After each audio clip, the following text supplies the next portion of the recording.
And everybody, this is MDENT313, and I'm back at y'all with another one. Listen, it's a fight I want to see at 168 pounds, and that's Caleb Plant versus Edgar Berlanga. And let me tell you why. I think this is a tremendous fight. I watched Caleb Plant versus McCrumbie yesterday, and it was a good fight. But for the first time, and I love the combination of Caleb Plant getting trained by Stephen Bradman. I mean, that's a phenomenal combination. For the first time, because like we all know Caleb Plant can box. We know he can get on his toes. He can stay on the outside. He can jab your head off. He can set up a few combinations here or there. The only thing when he boxing that he don't do that I would like to see him do is, stab to the body a little bit more. Sit down, work the body, jab to the solar plex, throw some sharp left and right hooks to the body. He really don't do that much. But man, he's added another wrinkle to his game up under Stephen Bradman.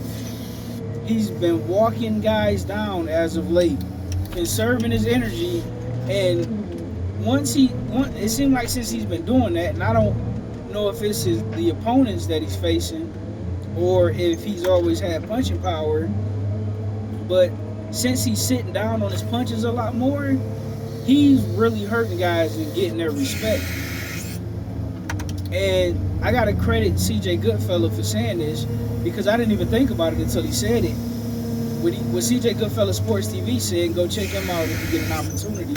What he said was, if he would have been training with Bradman, a few years ago, and been working with him a lot longer, maybe he would have had a much better fight and possibly beat David Benavidez at 168. I'm not for sure if he would have beat him, but I could understand why he say that, right? I know when he fought McCrumbie yesterday, he got knocked down, but I think it was more of a slip, right?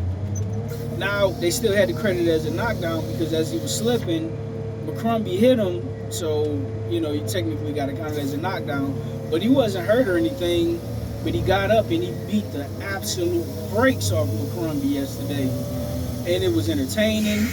It was exciting. Ref had to get in there and stop the fight because he was just punishing McCrumbie. Now, here's the thing. I think he should have got him out of there, but it's easy to say because McCrumbie was game. He was able to take a punch, and, he was just in his mode to where you wasn't going to get him out of there. He was determined to finish the fight on his feet. Thank God the ref had to save him from himself, right? Now, when you look at Edgar Berlanga versus Canelo Alvarez, in the beginning, the first 3 rounds, he was making the same mistakes that he was making in his other fights where he would just overly bite on feints. And because he was overly biting on feints, that was leaving him wide open for left hooks. Right up top. And Canelo just took advantage of it. But what I did like that Edgar Berlanga was doing, he didn't get discouraged when he got knocked down. He was hurt really bad, and he was able to survive. And not only was he able to survive the round, but he worked himself back into the fight, being extremely disciplined, working Canelo over with the jab, dressing him up with a few overhands, and get this, he was hitting Canelo Alvarez with some ruthless uppercuts. Now, mind you, Jaime Munguia was also hitting Canelo Alvarez with a lot of uppercuts. And if you fight somebody like Terrence Crawford, that's the absolute last punch you want to be getting hit with, is a quick, sharp counter uppercut, right? It's a punch you rarely see in boxing because your defense, your reflexes, and your hand speed has to be phenomenal. It has to be elite level.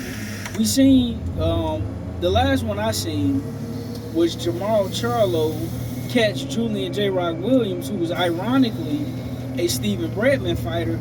He caught him with a counter right uppercut and shut the lights out. One of the most beautiful, spectacular punches in boxing. Is hardly ever used because you do have to have certain attributes, reflexes, quickness, and accuracy to pull that off. Because if you miss that counter uppercut and you get countered. Even if you get countered with a jab, you're going down. And God forbid, if you get countered with an overhand, that might shut your lights out. So you have to have supreme confidence in your defense and your reflexes, as well as your accuracy and your timing. Gotta be A1. But anyway,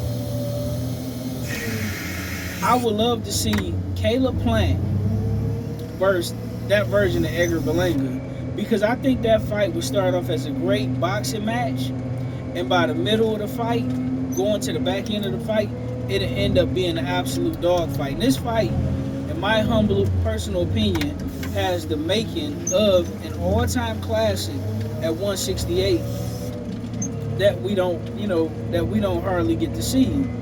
I would listen. This is a fight that I would pay to see. I would be excited about this. I hope whoever next year, top of next year, whoever has the best card at the beginning of the year, in my humble opinion, I strongly suggest that they try to get a deal done with these two guys and put that down there as the co-main event.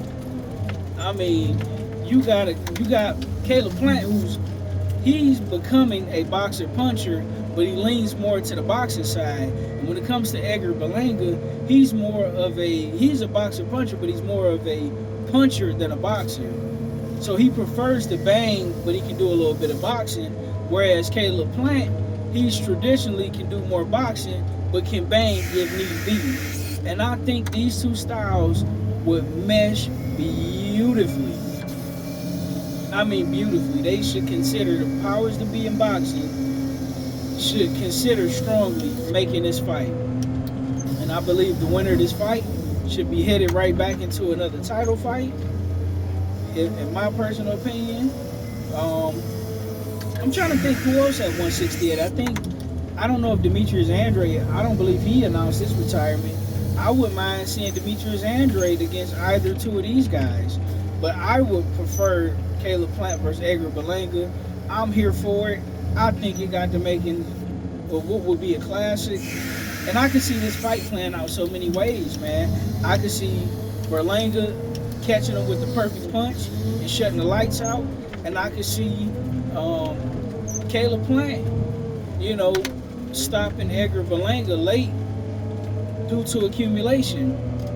And he can also, if he uses his feint more and he stabs to the body and commit to going to the body, I think Caleb Plant can also knock out Edgar Berlanga, but it'll have to be to the body or an accumulation of punches up top to the head. And he has all the tools in the toolbox to pull it off. Edgar Berlanga has all the tools in the toolbox to pull it off. I believe this is a certified 50-50 fight. Both these guys have now been on the big stage because both these guys has fought Canelo Alvarez. Caleb Plant was knocked out. Edgar Berlanga finished the fight on his feet. But I think Caleb Plant was winning the fight against Canelo up until the stoppage. Berlanga, it was never any point of the fight where he was winning the fight, but he made a very, very good account of himself. And I did see him hurt Canelo Alvarez a couple times in this fight. But listen, let me know what you guys think. Would you like to see Caleb Plant versus Edgar Berlanga? I think it's a phenomenal Brooklyn Barclays fight. If you ask me, I will be up for it. I hope you guys will be up for it as well. Let me know what you think in the comment section. Like, share, and subscribe.